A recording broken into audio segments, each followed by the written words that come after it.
Lagi nonton? Sekalian yuk support dakwah ini dengan infak. Sedikit dari kita, besar manfaatnya.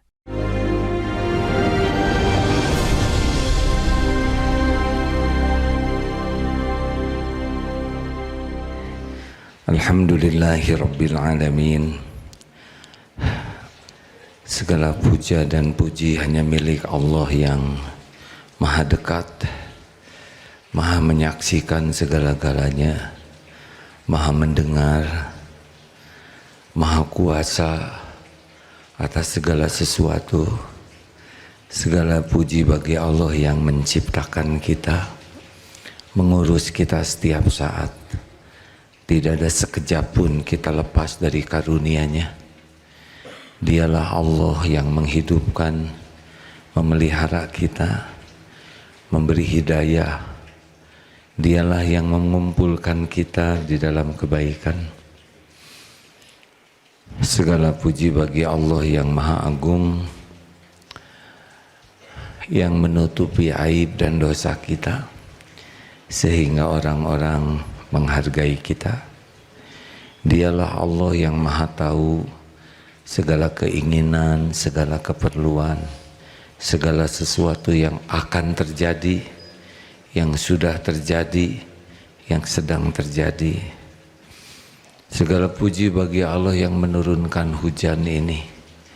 Tidak ada satupun tetesan air kecuali ciptaan Allah, dan setiap tetesan air sedang bertasbih kepada Allah.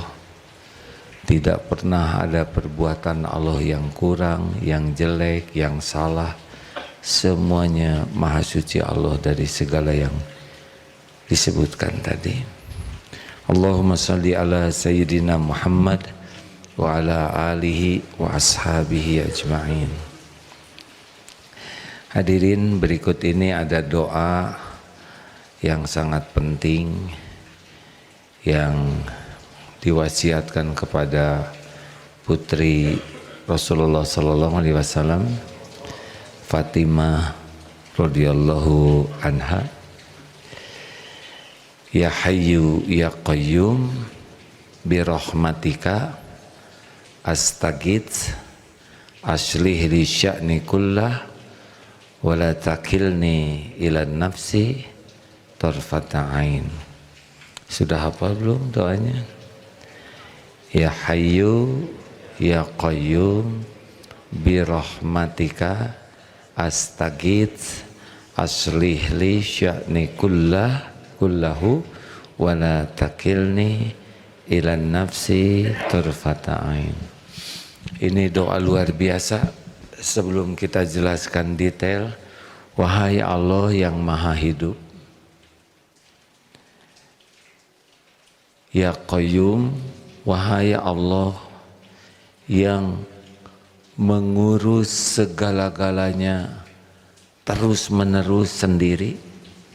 Jadi Al-Qayyum itu Allah yang menciptakan, Allah yang mengurus, yang mengembangkan, merawat segala yang ada tanpa perlu bantuan siapapun, dan terus menerus. Dialah yang menghidupkan, mematikan, mengurus, memberi rezeki, mengangkat, menurunkan, mengadakan, meniadakan. Semua yang terjadi ini hanya terjadi dengan izin Allah. Dan Allah tidak memerlukan apapun dari siapapun untuk mengurus alam semesta ini, termasuk mengurus kita. Jadi kekuasaannya mutlak, kehebatannya mutlak. Birahmatika, dengan rahmatmu, dengan kasih sayang Allah, astaghits, tolonglah saya. Aslih li sya'ni kullah, perbaiki urusan saya seluruhnya. Doa ini. Jadi Allah tahu semua masalah kita, semua urusan kita. Kita tidak tahu masalah kita yang seutuhnya, tapi Allah tahu. Aslih li sya'ni kullahu wa la takilni ilan nafsi torfata ain, dan jangan serahkan kepada saya walaupun sekejap mata. Ini doa luar biasa hadirin. Harusnya doa ini andalan sekali, terutama waktu sujud, sholat tahajud, sholat sunnah lainnya. Kita bisa perpanjang sebab kita banyak masalah, baik yang kita tahu maupun yang kita tidak tahu. Tentang diri ini masalah terbesar kita ada dua. Satu, apa masalah terbesar kita? Ada dua. Satu, nafsu. Karena apa? Karena dari dalam ini, nafsu ini la ammaratun bisu. Nafsu kita selalu mengajak kepada keburukan. Kalau dari luar siapa yang bahaya bagi kita? Syaitan. Lakum adu. Setan itu musuh bagimu. Dia selalu membisiki.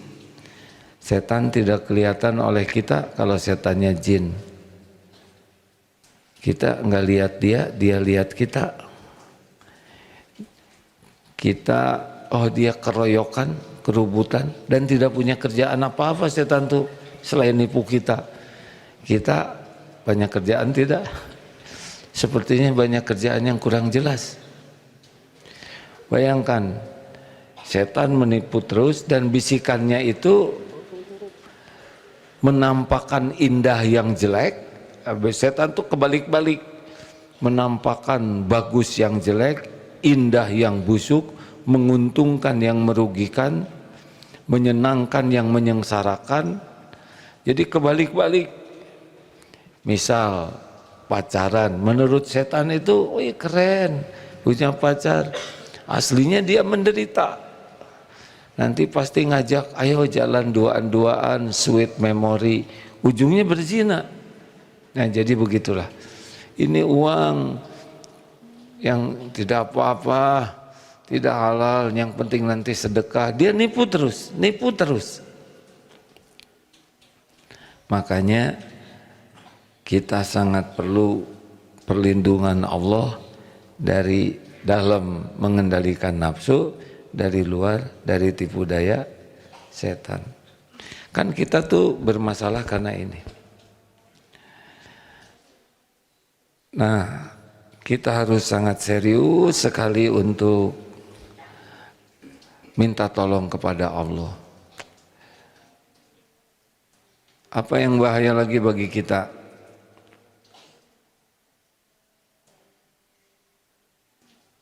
Ada yang ngaji di atas? Bagaimana yang ngaji? Terganggu enggak? Ya, bagaimana nih kalau ada ceramah, ada ngaji? Nah ini dulu, ada yang tidur, ada yang ngaji. Bagusnya gimana nih? Ngajinya keras atau ikut tidur? Ini sedikit aja ya. Kita lagi ngaji, di sebelah ada yang tidur. Ngaji kita bagusnya keras atau pelan? Nah, kalau yang tidur terganggu oleh ngaji kita, itu tidak baik. Pasti ada nafsu pada waktu ngaji kita. Kita lebih menyenangkan diri kita. Ini untuk bahan renungan ya. Ada keinginan puas, ada keinginan didengar. Bagaimana kalau sedang pengajian ilmu tauhid, ilmu mengenal Allah, ngaji atau dengar ilmu? Nah gini ya, ngaji itu membaca Quran tidak paham saja berpahala. Tapi baca Quran paham berpahala dan dapat hidayah. Ngaji dulu, belajar dulu. Ibadah dulu, belajar dulu. Kalau tidak belajar, ini tambahan aja ya. Misalkan kita semangat belajar Quran, baca Quran, tapi kita tidak tahu ilmu tauhid, ada kemungkinan kita belajar Quran itu ada nafsunya. Jadi ingin dipuji orang, ingin dikagumi orang, ada kemungkinan begitu. Karena kalau tidak mengenal Allah, maka jarang baca Quran ini ditujukan untuk mendekat ke Allah. Makanya di Baitul Quran atau apa nih, Bina Qurani, wah mudah, ini banyak 167 orang ikhwan dan akhwat dari Bina Qurani. Ini penting sekali membaca Quran dan memahami ketauhidan supaya ikhlas sekali. Ya, ini tambahannya. Apakah baca Quran pasti ke sorga? Nggak ada yang jawab. Apakah baca Quran pasti ke sorga? Apakah dakwah begini pasti ke sorga? Belum tentu. Ingat, yang pertama kali dimasukkan ke neraka siapa? Yang merasa sudah jihad fisabilillah, tapi ternyata niat berjuangnya ingin diakui orang sebagai pemberani. Masuk tuh.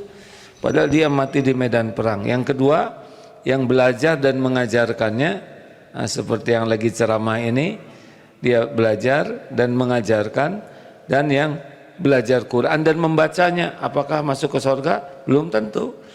Ada yang dakwah seperti ini ingin diakui sebagai ulama, ustadz, dai kondang, syekh, mubalik keren, kiai.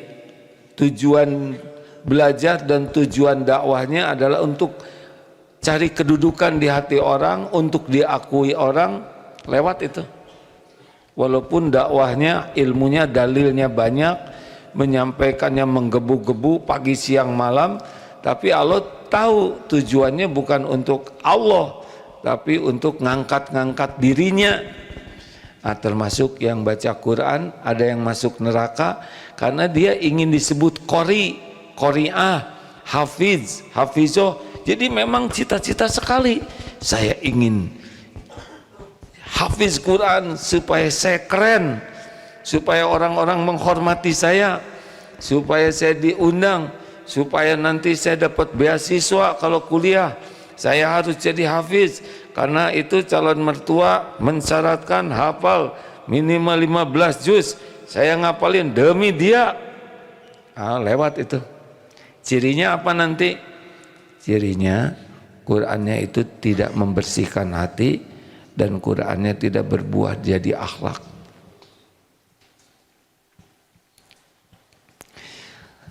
Tahu akhlak yang pertama apa kepada orang Islam? Mau tahu tidak akhlak yang pertama sekali kelihatan atau tidak nih? Ini kan banyak penghafal Quran. Al-muslimu man salimal muslimuna min lisanihi wa yadihi. Jadi kalau ingin tahu akhlak kita, ini yang pertama adalah tidak ganggu siapa-siapa, tidak ganggu saudara kita. Jadi walaupun ngajinya banyak, sholatnya banyak, dakwahnya banyak, tapi kerjanya merugikan orang lain, lisan dan perbuatan. Buang sampah sembarangan merugikan tidak? Merugikan apa? Merugikan apa? Tempat bersih jadi kotor, nambah kerjaan kepada saudara kita yang bagian membersihkan. Buang sampah sembarangan itu zolim, karena sampah itu ada pada tempatnya. Ketika kita tidak menyimpan pada tempatnya, itu namanya zolim. Zolim itu lawan dari adil. I'dilu huwa aqrabul littaqwa. Berlaku adilah. Jadi dari adil itu dekat kepada takwa. Makanya kalau kita suka buang sampah sembarangan, ini penghafal Quran nih, pas minum jongkok, bagus tidak? Bagus, sunnah. Beres minum, lempar aja botolnya. Gimana? Jongkoknya benar, lempar botolnya, zolim. Halo? Jadi hati-hati ya, kita beramal. Mungkin ada yang nanya, ini siapa yang Qur'annya paling ahli Qur'an, keluarga Qur'an? Dengar ya, perkara orang bisa menghafal itu beda-beda tiap orang. Allah yang menciptakan akal, Allah menciptakan IQ, tiap orang beda-beda. Ada yang 90, 100, 110, ada yang 120. Tidak pesan IQ itu. Jadi ada yang sekali baca mudah hafal, ada yang berkali-kali baca gimana? Tetap tidak hafal. Kenapa? Kenapa tidak hafal? Misal kita ya Pak udah tua. Kenapa dibanding dengan anak-anak lebih mudah hafal, kita susah. Kenapa coba Pak? Padahal kita banyak urusan, alasan ya kan? Nah itu selalu ada alasan. Kita buruk sangka ke Allah, seakan-akan kalau sudah tua tuh banyak urusan, enggak. Apal tidak apal itu adalah bagian dari ujian dari Allah. Nah jadi siapa nih? Santri Bina Al-Quran, santri Baitul Quran yang paling benar-benar mencintai Quran, cirinya dua. Satu, hatinya makin bersih. Yang kedua, makin wujud Al-Qur'annya dalam akhlaknya. Nah ini tidak mungkin kecuali kita syariatnya memahami, belajar tauhid. Ya, baik. Saya jadi lupa yang pertama tadi. Ya Hayyu ya Qayyum ya kan. Al-Qayyum itu Allah mengurus semuanya. Semua makhluk seperti kita ini, jantung didetakkan, nafas dihela. Jadi kita setiap saat ada dalam kekuasaan Allah Al-Qayyum ini diantaranya. Nggak bisa kita berbuat ini seperti kita duduk begini belajar, nggak mungkin terjadi. Ini tidak mungkin tanpa pertolongan Allah. Nafsu kita tidak menginginkan kita ke masjid, belajar, menyimak, tidak suka. Nah ini pertolongan Allah. Birahmatika, dengan kasih sayangmu, astagits, tolonglah saya. Dengar ya hadirin, apapun tidak akan bisa terjadi tanpa izin Allah. Ini mutlak ya. Pengen apapun, minta ke siapapun, menjerit sekeras apapun, lari ke penjuru bumi manapun, satu-satunya yang menguasai kejadian adalah Allah. Innallaha ala kulli syai'in qadir. Jadi apa saja itu pasti ada dalam genggaman Allah. Nggak bisa kita mau apa. Adek pengen apa dek? Punya keinginan nggak nak? Sebutin aja, Allah lagi mendengarkan ini. Pengen apa? Pengen membahagiakan orang tua. Amin ya Allah, kabulkan wahai yang maha mendengar. Ya Sami, ya Basir. Allah sedang mendengarkan. Adek pengen membahagiakan orang tua? Masya Allah. Yang ngebulak-balik hati orang tua adalah Allah. Yang ngebulak-balik hati adik juga adalah Allah. Ya, lihat nanti Allah memudahkan kita memiliki akhlak yang baik. Orang tua bahagia. Orang tua tuh tidak perlu dikasih uang. Coba orang tua dikasih emas 1 kilo, senang tidak? Jawab, senang tidak? Tapi dilemparkan. Senang tidak? Nah, makanya tunggu sampai selesai ya. Hanya ngasih emas 1 ton misalkan, dengan cara yang sopan. Yang membuat orang tua bahagia tuh akhlak, sopannya, hatinya. Dan itu hanya bisa kalau kita ditolong oleh Allah. Pengen apa Pak? Yang kemarin belum merasa utang. Mudah. Apa pengen apa Pak? Pengen utang. Yang kemarin pindah tempat. Ya Allah, lunasi hutang bapak ini, juga yang lain-lain ya, rata-rata juga punya. Kenapa aminnya jadi keras? Ya Allah, engkau sudah tahu siapa yang berhutang di antara kami. Wahai Allah yang maha kaya, yang maha mendengar, penguasa alam semesta yang maha baik. Jangan biarkan kami dililit hutang ya Allah.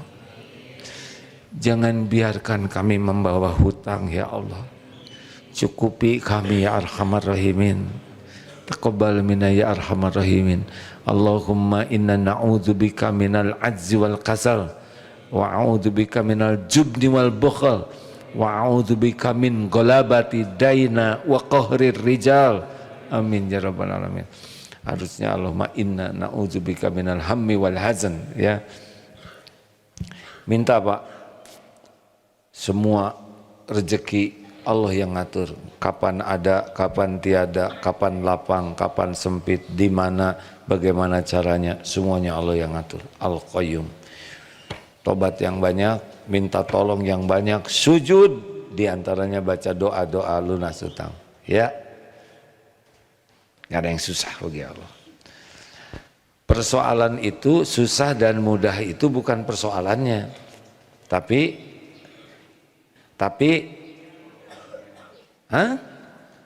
ditolong Allah atau tidak gitu.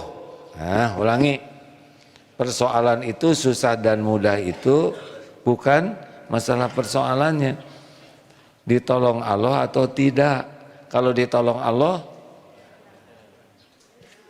mudah atau pasti mudah? Kalau tidak ditolong, nah jadi kalau hidup ini susah karena kita jauh dari pertolongan Allah. Tapi tetap diurus, cuman pakai susah, ya. Ya kalau nggak diurus oleh Allah, siapa yang ngurus kita, ya kan? Benar? Ya Hayyu ya Qayyum bi rahmatika astagith, aslih li sya'ni kullah. Perbaiki urusan saya seluruhnya. Wala taqilni ila nafsi tarfata'ain. Dan jangan serahkan kepadaku walaupun bling begini, bling. Ini doa keren Pak, saya suka sekali doa ini, top. Bayangkan urusan kita semua diurus oleh Allah. Mau bicara, mau mikir, mau bergerak, mau menyelesaikan masalah, urusan keuangan, kesehatan, urusan keluarga, urusan anak, urusan bisnis, semua ditolong oleh Allah. Top. Benar? Ini doa top. Top marko top. Keren tidak sih hadirin? Hei, orang yang nggak mau doa ini mah somse. Ya sombonglah. Apa yang bisa kita lakukan? Kalau nggak ditolong oleh Allah, nggak bisa. Ya Hayyu ya Qayyum bi rahmatika astagits. Kalau kami nastagits ya. Kalau sendiri astagit aslih li sya'ni kullah, semuanya, wala taqilni ila nafsi, kepada diriku tarfata'ain. Ya. Ada pertanyaan silakan, Mim yang di medsos. Teman-teman sekalian yang mau itikaf, menurut prediksi, bukan ramalan ya, prediksi cuaca 20-40% besok akan hujan. Nggak boleh komplain ya, mau 10, 20, 30 berapa saja ya, suka-suka yang menguasai langit dan bumi. Bawa payung atau jas hujan, nggak kebayang 2000 payung nanti ya. Sudahlah, nggak usah dipermasalahkan. Pokoknya semua antisipasi. Takdir hujan, nikmati. Mau basah atau tidak tergantung ikhtiar kita. Pakai payung, berteduh atau tidak. Udah berteduh ternyata kebanjiran, nah itu takdir lagi ya. Mim, di masjid ada pertanyaan adik-adik? Pak Guru, kalau tidak dari rumah. Bismillah, izin ada yang bertanya lewat TikTok, Lewat TikTok, ya. TikTok. Gimana hukumnya kakak kandung memutus persaudaraan dan menghina, merendahkan, dan memfitnah adiknya sendiri? Haram. Ada lagi? Haram kan? Haram. Ada lagi, Pim? Yang jelas dong, pertanyaannya panjang. Ya kan hukumnya mah haram. Memutus silaturahmi kan dilarang. Menghina dilarang. Ngejelek-jelekin dilarang. Terus saya ngomong apa lagi? Gimana bagusnya? Gini ya. Pasti ada masalah di keluarga tuh. Ujian, macam-macam. Tiap keluarga beda-beda ujiannya. Tidak bisa dibanding-bandingkan. Maka ibu-ibu yang sudah punya suami, jangan ngebandingkan dengan suami tetangga ya. Karena suami tetangga belum mau sama ibu, ya belum tentu mau, maksudnya pasti nggak mau lah ya. Gimana kalau kakak saya bersikap tidak baik ke saya? Satu, ini ujian dari Allah bukan? Jawab. Ini ujian.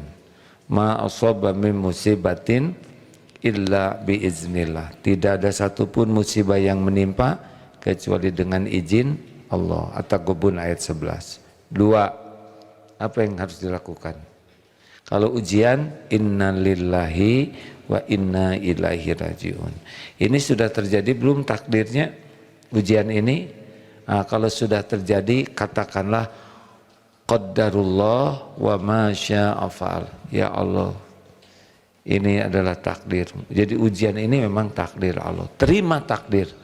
Faman rodiya falahu ridho. Ya Allah, ini takdir ujian menimpa keluarga kami. Saya terima ujian ini ya Allah. Barang siapa yang menerima ujian itu, Allah ridho kepadanya. Dengar ya, bukan membenarkan perilaku saudara yang tidak baik, tapi menerima ini episode yang harus terjadi. Ingat genteng jatuh, itulah lagi jalan genteng jatuh. Kita tidak bisa mengatakan saya tidak terima, saya tidak terima. Tidak mungkin, karena sudah ada tanda terima ya di sininya, benyut. Terima. Ini udah episodenya, apa yang udah terjadi itu takdir yang harus kita terima. Nasi jadi bubur, terima. Sambil cari cakwe, ayam, kacang polong, kerupuk, kecap, seledri, bawang goreng, sate marangi, ayam kambing guling, dan sebagainya. Ini penting hadirin, karena penderitaan itu tidak yakin ini izin Allah, tidak ridho kepada episode. Kita tidak membenarkan kelakuan orang buruk ke kita, tapi kita menerima episode ini. Ini titik penting. Faman rodiya falahu ridho. Barang siapa yang ridho ke episode yang memang dijalanin, terjadi, Allah ridho kepadanya. Faman sakito falahu sakotu. Barang siapa yang marah kepada takdir, Allah pun marah kepadanya. 3. Kalau ada kejadian begini, langsung kita apa yang dilakukan? Ini kakak nggak enak ke kita. Langsung yang ketiga, Asy-Syura ayat 30. Bagaimana? Wa ma asabakum min musibatin fabima kasabat aydikum wa ya'fu an katsir. Musibah apapun yang menimpamu disebabkan karena dosamu sendiri. Ini kakak yang jelek. Dosa saya apa? Nah, kakak kurang baik tapi menimpa ke kita, itu ada kontribusi dosa kita. Ini udah sering dibahas. Maling itu maling, jelek, buruk akhlaknya, tapi kenanya maling, mengamalingin, terjadi permalingan, kita dipalingi, masih maling itu memalingin kita, maling Pokoknya kita hilang dompet, nah dipaling oleh maling. Kenapa kita yang dimalingin maling? Itu ada dosa. Mungkin tidak bayar zakat, mungkin nyusahin orang, uang orang, atau apa aja lah, pasti ada dosa yang mengundang musibah itu menimpa kita. Itu jahat, jelek, maling. Tapi kok kita yang kenanya? Nah, kenanya ke kita, itu ada kontribusi dosa kita. Ibu dimarah suami, padahal ibu nggak salah, pasti ada kesalahan yang lain. Bapak dimarah istri, padahal bapak, saya enggak kok. Ya memang untuk urusan itu bisa tidak salah curigaan istri, tapi mata lihat HP yang enggak ngobrol, banyak dosa yang bisa jadi buahnya adalah seperti itu. Jadi ibu tobat. Ini nggak tahu nih bapak atau ibu yang nanya ya. Bawanya istighfar, astagfirullahaladzim, ampun saya ya Allah. Mungkin kurang perhatian ke kakak, mungkin jarang ngedoain baik buat kakak, mungkin kita pernah menyakiti kakak tua, misalkan apa aja ya. Astagfirullah, pasti ada dosa saya di sini nih. Nah, kalau kita lebih sibuk memikirkan ini ada dosa saya nih yang mengundang, itu lukanya jadi ringan. Dengan yakin ini izin Allah, ini ridho kepada takdir dan istighfar, itu berubah hati kita tuh. Jadi enggak perih lagi. Lalu apa yang harus kita lakukan? Ya ada juga memang syukur, tapi ini aduh syukurlah saya enggak ikut jadi pembenci. Ya jelas tidak nih? Misalkan ada orang jelek ke kita, kita kan syukur. Bukan kita yang jelek ke orang lain. Benar sih? Benar enggak sih? Ketika kita dipaling, apa sih gimana sih? Dicuri? Ya. Jadi emosi begini, ketika mencuri, menyurikan, mulai pusing lagi nih. Kita kan bersyukur, bukan kita yang jadi maling, betul tidak? Ketika difitnah, kita syukur, bukan kita yang bagian memfitnah. Itu dia dengan kita kan sama-sama hamba Allah, sama-sama setan nipu.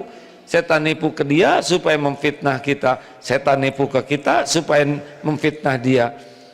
Tapi kenapa kita nggak berbuat jelek? Pasti dilindungi Allah. Kalau nggak dilindungi Allah, sama kita juga memfitnah. Nauzubillahi min dzalik. Kan setiap kita berbuat baik itu pasti pertolongan Allah. Kalau nggak ditolong Allah, kita ngaco nih. Serius. Nggak ada yang percaya, ya udah. Lanjut. Jadi doakan kebaikan itu kakak. Diam-diam, nggak usah dikasih tahu. Kak, sudah saya doakan kebaikan. Saya nggak perlu doa kamu. Jadi masalah lagi. Kalau doa rahasia, malaikat mengaminkan dan mendoakan bagi kita juga. Lalu tetap idfa billati hiya ahsan. Tolaklah keburukan dengan cara yang lebih baik. Tetap ngirim makanan, ya. Saya ngirim makanan malah gini, cuman segini? Ya udah, tambah ya.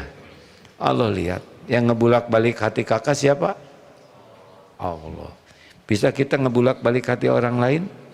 Enggak. Lanjut.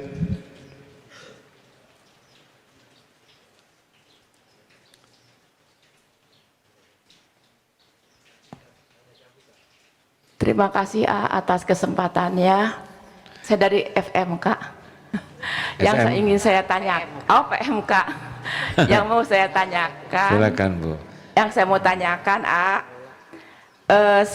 apakah syarat agar doa kita dikabulkan Allah? Dan apakah yang afdol itu doa itu apakah dalam waktu sujud terakhir atau kita pas mengadahkan tangan gitu. Terima kasih Assalamualaikum warahmatullahi wabarakatuh. Waalaikumsalam warahmatullahi wabarakatuh. Bu, berapa hari lagi belajar nih? Selama ini harusnya udah diajarin nih. Ada saat-saat mustajab, ada adab-adab agar doa diijabah. Ini termasuk hujan lebat itu saat mustajab. Saat disakiti orang, dizolimi orang, saat mustajab. Jadi kalau ada orang menghina kita, kedua doa yang baik-baik, ya. Banyak itu ada ilmunya khusus tentang doa. Tapi kalau ibu mau doa dalam sujud, sujud itu saat paling dekat kita dengan Allah. Kalau ibu mau doa sebelum tahiyat, sebelum salam, itu juga saat mustajab. Kalau sesudah fardu ibu ingin doa, itu pun saat mustajab. Boleh ngangkat tangan? Boleh. Boleh tangannya tidak diangkat? Boleh. Ya, karena semua itu ada contohnya. Kapan Nabi mengangkat tangan? Kapan Nabi cuman pakai ini saja waktu khutbah Jumat? Kapan Nabi doa tidak diangkat?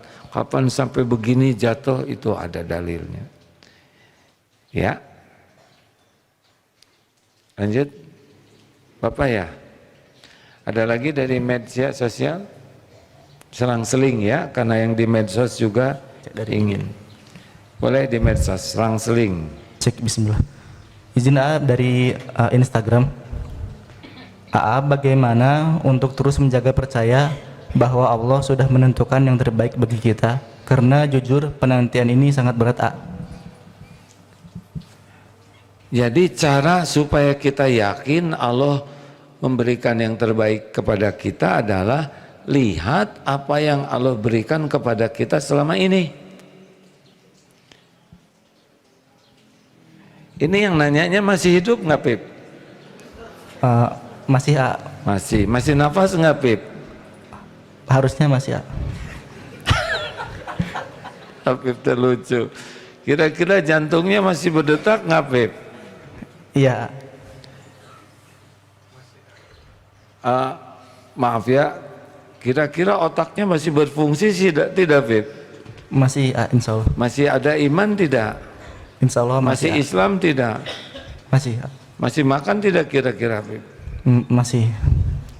Pip so tahu yang bener Pip. Ya, kita banyak masalah, ditekan sana sini. Tapi jangan lupa apa yang Allah berikan kepada kita. Kita diurus Allah nih.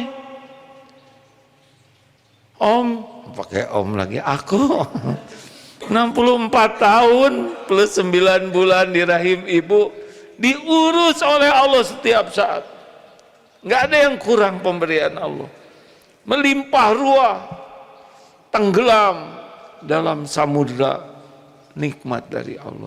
Ada masalah ini itu yang nipu ya mah, tapi nggak ada apa-apanya. Nah, jangan sampai kita buruk sangka ke Allah gara-gara ada persoalan, ada keinginan, sehingga kita melupakan kebaikan Allah yang sangat banyak.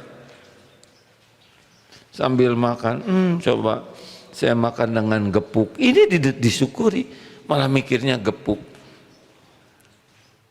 Masih ingat perumpamaan tentang raja stres? Kalau ingat, kalau nggak ingat. Kan belum diceritakan, Bu. Si AA. Ini yang udah dengar boleh bobo ya. Jadi raja stres. GTA galau tiada akhir. Liwe liur wae raja. Murus, tahu murus? Mumet terus. Dia nanya ke penasehatnya. Penasehat, aku stres terus nih. Ini jangan dipotong-potong yang bikin rekaman saya ya. Nanti sangka saya yang stres terus. Ini lagi cerita. Kan sekarang dipotong jadi kayak stres terus. Kenapa saya tidak tenang? Kerajaan segini besar, istana indah, harta melimpah, para pengawal segitu gagah, permaisuri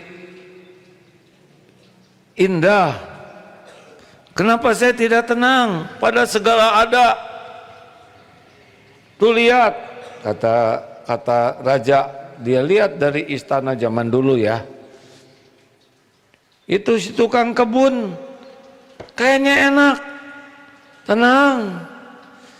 makan apa adanya, makan di bawah pohon rindang, bawa buntelan enak, berbaring pules. Kok saya nggak bisa? Pusing terus, stres terus, kata Paduka. Kata siapa? Ada tigaan itu. Kata penasehat Paduka, ini masalahnya adalah 99 keping emas. Apa maksudmu? Coba Paduka beri tukang kebun itu emas 99 keping, masukkan ke dalam kotak,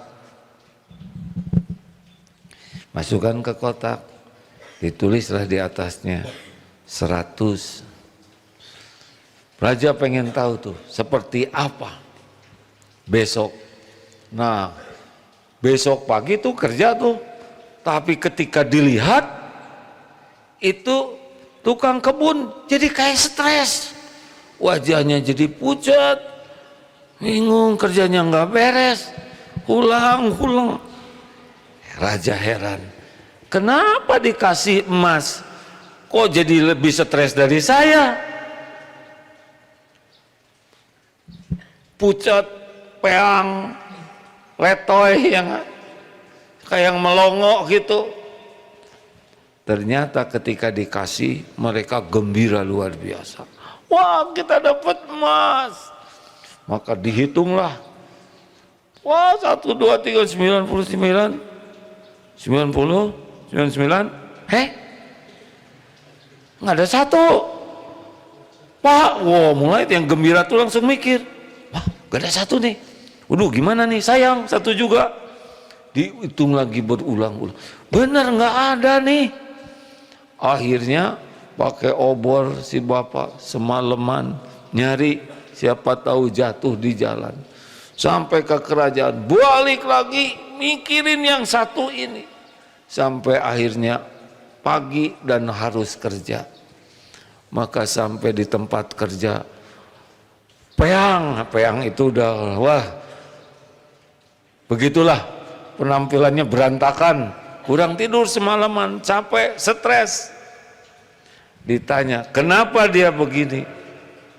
Karena dia lebih sibuk memikirkan yang 1 dinar dibanding mensyukuri 99 dinar. Jelas Paduka? Jelas Paduka? Paduki, jelas? Itu kita ribet aja dengan yang enggak ada, sampai lupa mensyukuri yang ada. Terakhir, silakan Pak, sama enggak pertanyaannya? Kalau sama ya? Lain? Kalau gitu nanti lagi. Maaf Pak, silakan Pak. Saya nggak boleh ganggu orang tua nih. Bismillahirrahmanirrahim. Assalamualaikum warahmatullahi wabarakatuh. Waalaikumsalam warahmatullahi wabarakatuh. Saya dari PMK Tematik A. Iya Pak. Mengutip dari perkataan AA yang mengatakan bahwa kita semua dan alam ini dalam penglihatan Allah Subhanahu wa taala. Termasuk saya juga A. Saya berani sholat selalu diawasi oleh Allah Subhanahu wa taala. Dalam bayangan saya, karena diawasi, saya membayangkan Allah ini kayak apa, cahaya apa Allah seperti apa Pak? Karena saya merasa diawasi oleh Allah Subhanahu wa taala, saya membayangkan Allah ini kayak cahaya apa kayak tulisan Allah gitu. Oh, jadi Bapak membayangkan Allah itu seperti cahaya, apa tulisan Allah gitu, besar gitu. Ya. Yang jadi pertanyaan ya, dan saya ya, apakah sholat saya ini ada syiriknya, apa ada rusaknya akidah saya? Baik. Terima kasih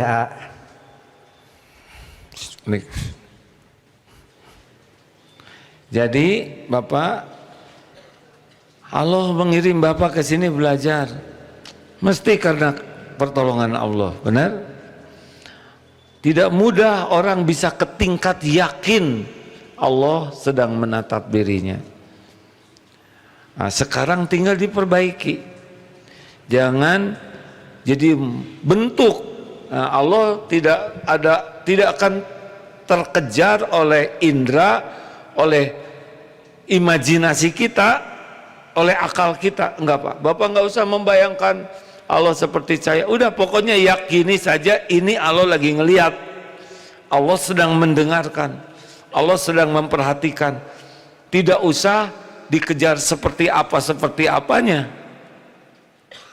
Ya, ini saya sedang ditatap Allah. Udah cukup.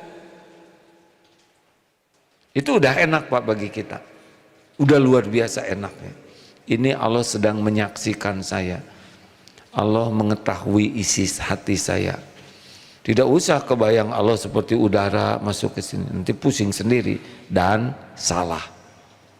Seperti Allahu Akbar, alam semesta ini Allah lebih besar dari alam semesta. Nah, besarnya itu jangan membayangkan Allah yang besar ukurannya, tapi maha besar itu adalah keagungannya, kemuliaannya, kemahasempurnaannya. Nah, kita tidak boleh membayangkan dalam bentuk makhluk, karena Allah tidak akan terkejar oleh akal kita yang kecil terbatas ini, oleh bayangan kita, juga oleh apalagi panca indera kita. Ya, bisa kok kita yakin. Mungkinkah kita meyakini yang tidak kelihatan? Coba ada bata tidak? Ya, bata kita lemparkan ke atas.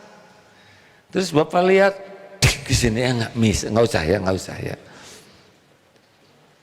Kenapa bata jatuh? Atau ibu, siapa yang di atas? Coba loncat. Jangan, Bu. Kedebut ke sini. Kenapa jatuh?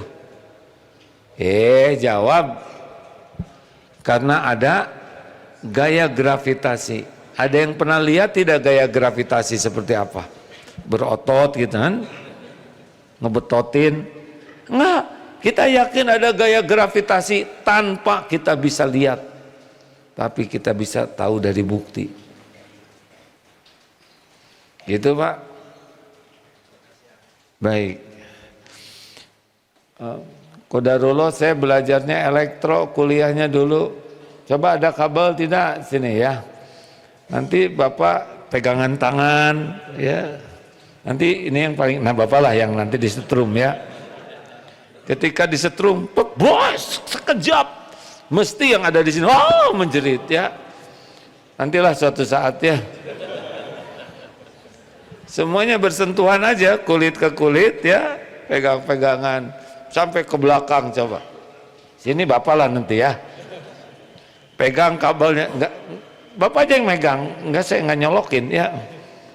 Bluk, langsung kena. Apa ini yang membuat kita terkejut? Aliran listrik. Kelihatan tidak? Enggak ada yang lihat aliran listrik. Ini kita nih tanpa mikroskop. Nafas, ada enggak udara di sini? Jawab. Yakin? Lihat tidak? Tidak. Jadi kita banyak meyakini yang tidak kita lihat karena ada buktinya. Terakhir yang ditempeleng itu ya. Oh, Yai, gimana nih Islam? Gak benar, saya udah nanya kemana-mana. Katanya Allah itu ada, kalau ada mana buktinya? Kok gak kelihatan? Yang kedua, apa itu katanya? Setan dibuat dari api, dimasukkan lagi ke api neraka. Mana dia kerasa? Yang ketiga, apa itu takdir?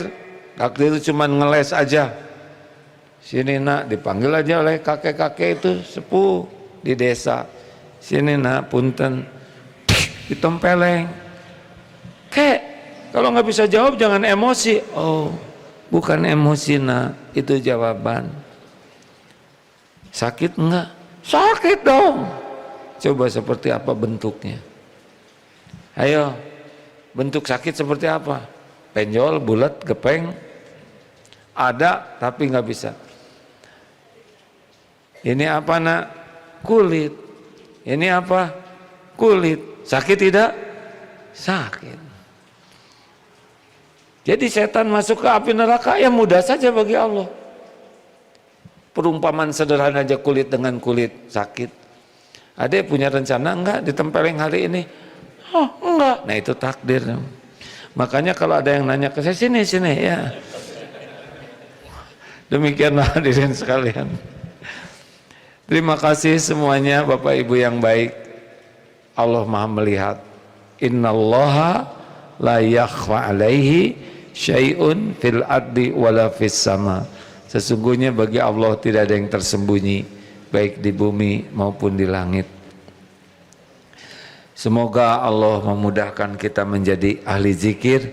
Allahumma a'inna ala zikrika wa syukrika wa husni ibadatik.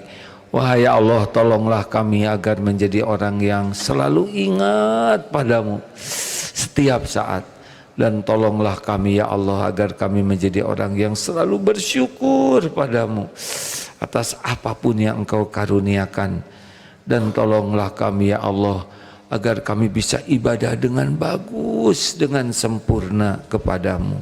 Amin ya rabbal alamin. Sallallahu alaihi Muhammad. Terima kasih. Tepat jam 6. Subhanakallahumma bihamdik asyhadu alla ilaha illa anta astaghfiruka wa atubu ilaik. Assalamualaikum warahmatullahi wabarakatuh.